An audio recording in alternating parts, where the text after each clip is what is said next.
There are moments in life when we look at our situation and quietly ask ourselves, has God forgotten me? Sometimes nothing seems to make sense. Doors close, people betray us, plans collapse, and everything we expected begins to fall apart. And in those moments, we start asking deeper questions. Am I still in God's will? Am I still on the right path? Did I miss something? But the Bible teaches us something powerful, something that can completely change how we see difficult seasons.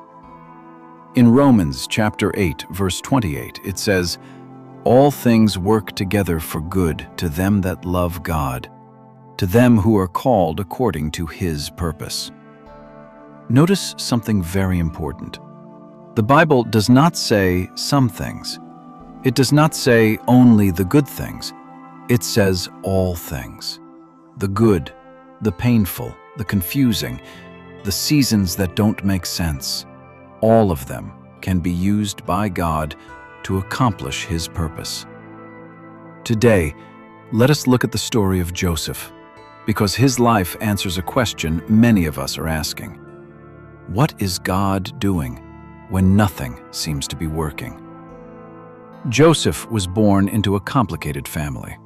His mother died shortly after giving birth to his younger brother, and because of that loss, his father loved him deeply, perhaps even more than the others, and he showed it. One of the clearest signs of that love was the coat of many colors, a visible sign that Joseph was favored. But Joseph was still young, still growing, still learning. And like many of us, he had not yet developed wisdom. God began to show him dreams, dreams of leadership, dreams of authority, dreams of influence. In one dream, his brothers bowed to him. In another, even the sun, moon, and stars bowed. But Joseph made a mistake that many of us still make today. He shared everything with everyone. Instead of allowing the dream to grow, he spoke too soon. And instead of celebration, he created jealousy. This teaches us something very important. Not every dream God shows you is meant to be announced immediately.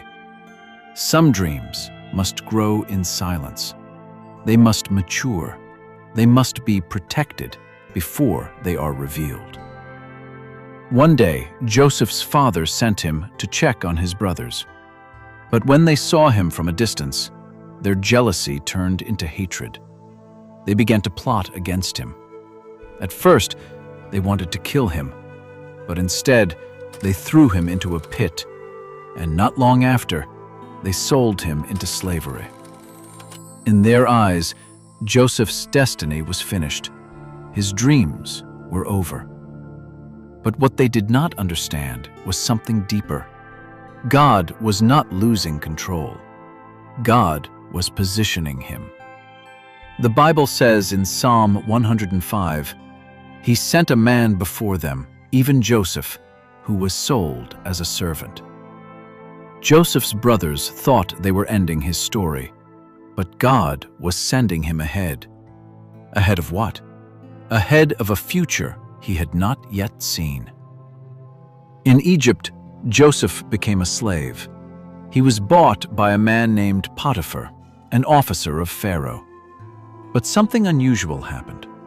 The Bible says God was with him. Everything Joseph touched began to prosper. Everything. Soon, he was placed in charge of the entire household. Without even realizing it, Joseph was learning. He was being trained. He was being shaped.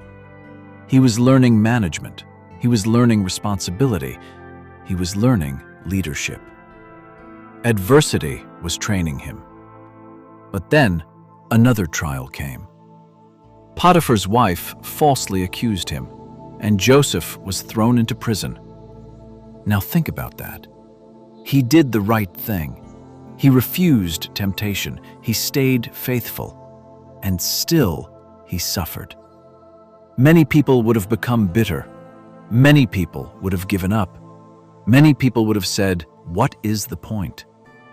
But Joseph was different. He maintained the right attitude. Even in prison, he remained faithful. And once again, he was placed in charge. Everywhere Joseph went, he became a leader. Why? Because his mindset was different. He did not see his situation as the end. He saw it as preparation. For 13 years, Joseph waited. 13 years. 13 years of silence. 13 years of growth. 13 years of preparation. What felt like delay was actually development. Then one day, everything changed. Pharaoh had a troubling dream. No one could interpret it. Then, suddenly, Joseph was remembered. He was called. And in that moment, he was ready. Joseph did not guess the answer. He did not panic. He did not struggle. Because he had already lived the preparation.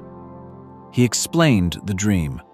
7 years of abundance, 7 years of famine. And then he gave a solution. Pharaoh recognized the wisdom, and in a single day, everything changed. From prisoner to prime minister, in one day. Years later, Joseph stood before his brothers, the same brothers who betrayed him, and he said something unforgettable.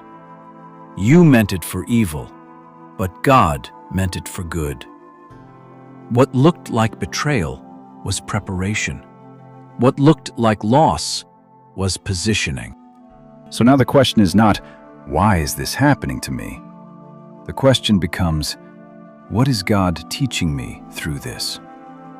Your pit may be preparation. Your prison may be training. And your palace may be closer than you think. If this message blessed you, subscribe to Bible Stories That Matter, because sometimes the stories we think we already know carry truths that can completely change our lives.